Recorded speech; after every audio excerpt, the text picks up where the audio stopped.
Hey everybody, it's Professor Snart here checking in. So I have just finished updating all of our final units. I have been in the pretty laborious process of kind of rebuilding content for this course, but other courses, not changing assignments per se, but changing kind of the look of how they're delivered and building everything into a Google Doc that's embedded into tools in Blackboard. Having students do the portfolio, so all the stuff that you guys are used to, but it's taken me a while to do each unit, and I feel like I keep getting behind on video announcements. So I spent the bulk of this morning making sure all of the units are revised at least a little bit, so they look more or less correct. So I'm going to walk us through actually all of our final units, even though I realize that we still have a ways to go in our class. So this won't be my last check-in by any means, but I want to get us through these last few units here, just so it doesn't feel like I'm always a little bit behind in doing these video check-ins. So it's April 10th when I'm recording this. We just finished up one of our drama units, and we'll be moving into our last two drama units, which kind of finishes up our genre-specific study across our Intro to Lit course, so doing short fiction, moving to poetry, finishing up with drama, and then a couple of final sort of overarching projects that we'll look at.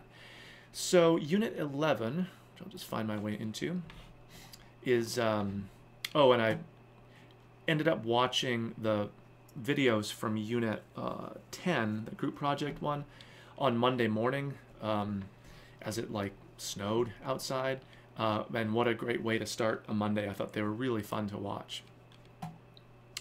So this is a fairly conventional kind of unit, probably one of the most conventional that we'll do, but it's really more prep work for the next unit, which gets us back thinking outside of the box a little bit.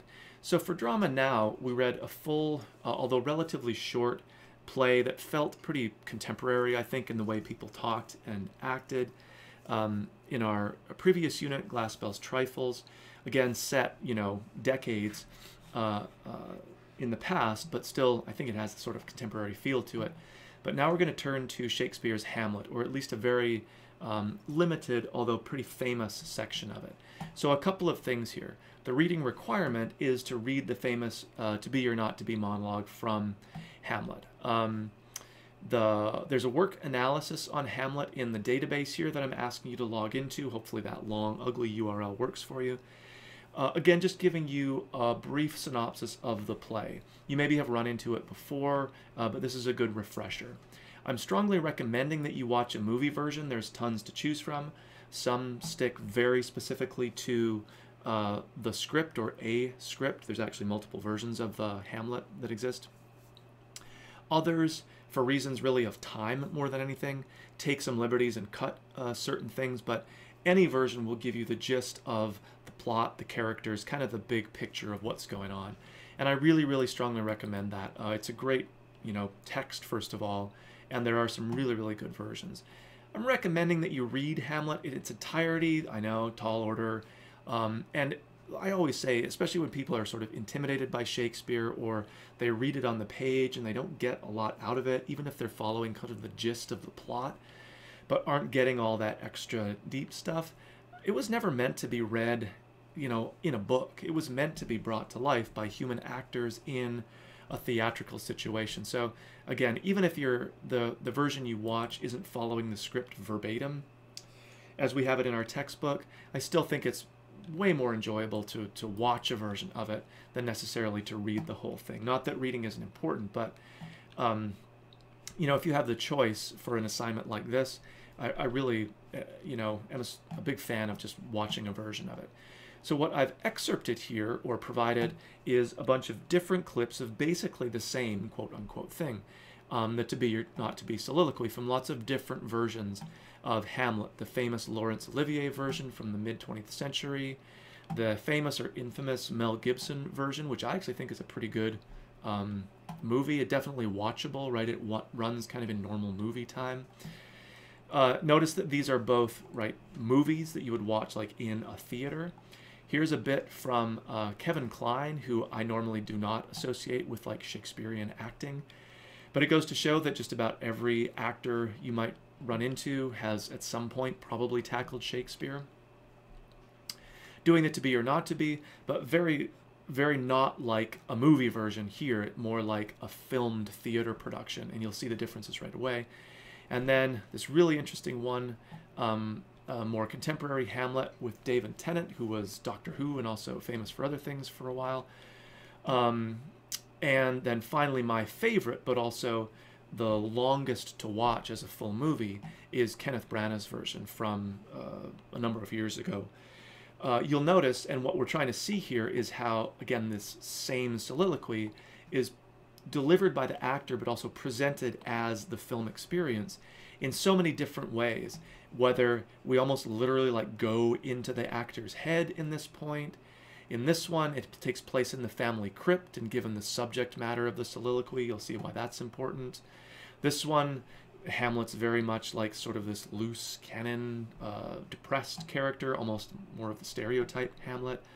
This one, the super close-up, the kind of searching, haunting eye, looking right at the camera, and then this totally different take on it, which is partly why this is my favorite, of Hamlet, hardly crazy and unhinged, but very calculatedly talking to both his reflection in this mirror, which is totally cool, but also, as you'll see in the clip, talking to the people theoretically or ostensibly, like maybe he knows they're there, who've hidden themselves behind this, the one-way glass, so they can see out looking at him, and it's almost like he can see in looking at them, but of course what he ends up talking to is his reflection. Anyway, all different interpretations of ostensibly the same lines, but also painting for us a very different picture of Hamlet as a character.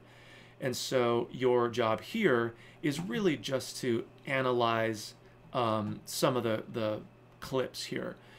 Talk about like what are the Hamlet's internal, external, are they moody, controlled? The play is really about, in some ways, the sanity of Hamlet, whether he is just pretending to be crazy to throw people off the trail of what he's doing, or if he's actually gone crazy. And the play is really largely about the difference or lack thereof between these two things. So the presentation of the character, especially at this pivotal moment, is really, really important. You're not picking a favorite necessarily, though it's hard not to, and even I just did.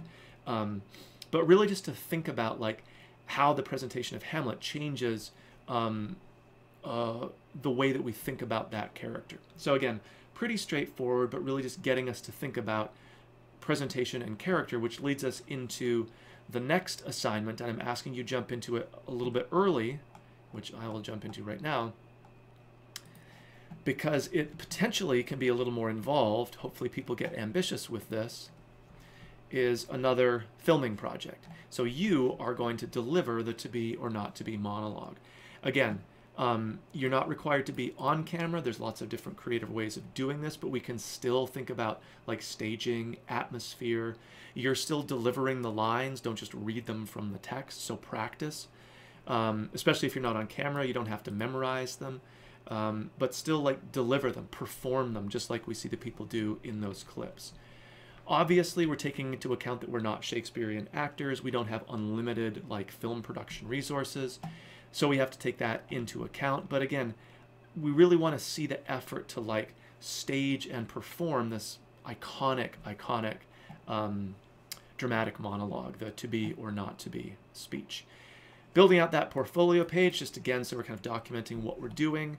Include on that page a short paragraph explaining what you're going for. I think this will help to fill in the gaps maybe a little bit between what we envision or the ambition we have versus what we can realistically like do.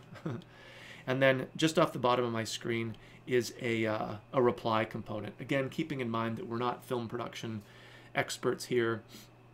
We're just trying to have fun and be creative and bring to life our own version of what this Hamlet character is. Again, I think one of the biggest challenges here, aside from the technical part, is that we don't necessarily have the whole play to refer to. You know, we're not reading the entirety of the play. That's why I strongly recommend that you at least watch a version, so you're thinking of your Hamlet, building your Hamlet here in the context of your understanding of the larger play, not just in whatever, how many lines that is that the soliloquy unfolds in. So you have that bigger picture in mind as well. And you can, pardon me, explain some of that here without having to somehow infer it using like sophisticated video production or staging or lighting or music and any of that kind of stuff. So again, get ambitious with this. Let's see some risk taking, but that means doing it more than just the night before. So I'm calling your attention to it back in Unit 11, looking forward to Unit 12. All right, I'm going to keep going here just so I get through all of this. Our penultimate unit here, unit number 13, second to last. A couple of very short pieces to read that are ostensibly about poetry, but we're going to read them for kind of creative writing generally, or how creative works are taught in classes like this, or high school classes, or whatever, sort of traditional literary analysis. So we've done that throughout our course, but again, we're going to try to culminate here with a final project that has us doing a fairly narrow thing, but we're pulling from anywhere within our course. So the breadth of things that we can draw from is now much more than kind of the genre-specific work that we've done up to this point. So you have a bunch of options to choose from. No matter what, you're building out, again, that portfolio page just to collect as we go. Choosing one. If you got a creative idea, let me know about it. I really love that approach, so it goes first, even though usually those come last. But you can read through the options here, whether it's creating a junk drawer, online shopping site using Amazon. I'm not going to rehearse all the text here for you. You can read it. Imagining and then filming an encounter between two characters we've read but that aren't from the same work. Creating a photo album or family photo album for people we've run into.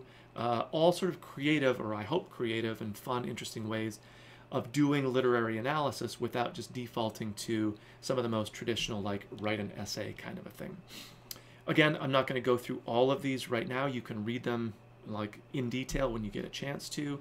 And then, as usual, building out that portfolio page using the discussion board to post the new URL, and then responding to at least 4 other posts. So people are going to pick lots of different options, I hope, here, including some that maybe I haven't even thought of, which would be really great. The only caveat is that you need to let me know like sooner rather than later, so I'm not we're not getting into problems where it's the last minute and you've done this thing that doesn't really capture the spirit of what we're going for. But again, I'm pretty flexible and I love talking through creative ideas with people. Okay, zoom. Unit 14, our very last one, down at the very bottom of the page, our final reflection.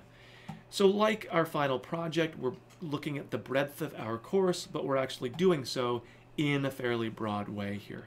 Answering more or less what did I learn in this class, but again, we're going to take a fairly creative approach, one that gives you some options here. So you're basically going to talk about 3 key ideas that you learned in the class. You're going to include examples or sort of like details within those broad ideas from your own work, from the texts we've read, assignments we've done, maybe course material that we've covered, bringing all that stuff together. Ignore me doing this. Projects to choose from. Okay, at first, right? Do you have a different idea? Okay, that's cool. Let's go with it. But let's read through these first. Recording a video essay of you basically answering that question. Again, keeping in mind that you don't have to just record yourself. So recording something on the screen can be really helpful if it walks us through either text examples or even better if it doesn't just repeat what you're already saying, but it kind of embellishes or adds to what you're saying.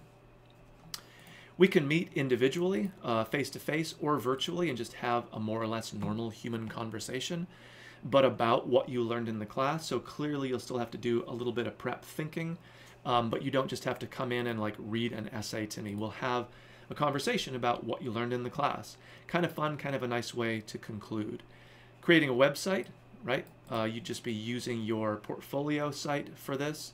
Maybe 1 page, but 5 sub-pages or some set of sub-pages. Slide presentation, right? We've done that before. Again, detailing what you learned, but also detailed examples, explanations, etc. And for those of you who want to give it a go, because we haven't done really this at all in our class, maybe this is the novel approach now, is to write a reflection essay. Pretty typical.